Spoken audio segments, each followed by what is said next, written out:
প্রিয় উপস্থিতি, আপনারা জানেন আমরা গণভোটের রায়ের বাস্তবায়নের দাবিতে এখানে সমবেত হয়েছে। এই বিএনপি সরকার ওরা কিন্তু গণভোট এর আগে চেয়েছে, কিন্তু আজকে এই গণভোটের বিরুদ্ধে অবস্থান নিয়েছে।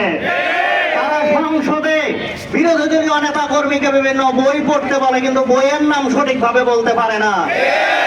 এই আইনমন্ত্রী, স্বরাষ্ট্রমন্ত্রী একটা বিজয়কে পদদলিত করার প্রচেষ্টা চালাচ্ছে। তারা যেন ভুলে না যায় 1996 সালের 15 ফেব্রুয়ারির নির্বাচন কিভাবে বাংলাদেশের জনগণ রুখে দিয়েছিল। তারা যেন ভুলে না যায় মঈনু আহমেদকে 11 জনকে ডিঙ্গিয়ে সেনাপ্রধান করে সেই সেনাপ্রধান দ্বারা তাদের পাছার চামড়া লাল হয়ে গেছিল। এইটা যেন ভুলে না যায়। তাদের দ্বারাই ওয়ামেলি ভ্যান এসেছিল এবং শেখ হাসিনাকে এই বাংলাদেশের ক্ষমতায় তারাই বসিয়েছিল, এবং এই শেখ হাসিনাকে ক্ষমতায় দীর্ঘায়িত কিন্তু তারাই করেছিল বিভিন্ন রকম আইন কানুন দিয়ে। আজকে এই গণভোটকে যদি বাস্তবায়ন করতে না পারে, তাহলে অনতি বিলম্বে আওয়ামী লীগও কিন্তু তাদের বিরুদ্ধে অবস্থান নেবে। তারা যেন ভুলে না যায় তাদের নেতা কর্মী যেই পরিমাণ জুলুম নির্যাতনের শিকার হয়েছে, নতুন করে যেন তাদের এই জুলুম নির্যাতনের সামনে পাঠিয়ে না দেয়।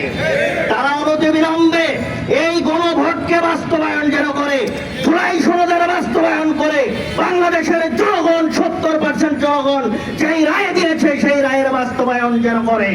না হলে কিন্তু চরম মূল্য দিতে হবে ওই লন্ডন ফেরত নেতাকে। উনি আপাতত কোনো কিছু বলে না, কিছু সংখ্যক শিলং ফেরত নেতা আর ওই আসাদুজ্জামানের মতো আইনমন্ত্রীকে সংসদে লেলিয়ে দিয়েছে। তারা বিভিন্ন ভাবে বিরোধী দলীয় নেতা কর্মীকে অপদস্থ করার চেষ্টা চালায়। তারা যেন ভুলে না যায় তারাও জনগণের ম্যান্ডেট নিয়ে সংসদে গিয়েছে।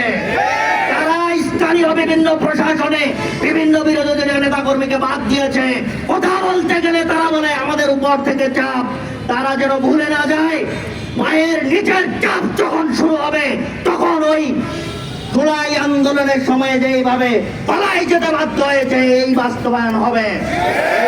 আমার বক্তব্য শেষ করলাম।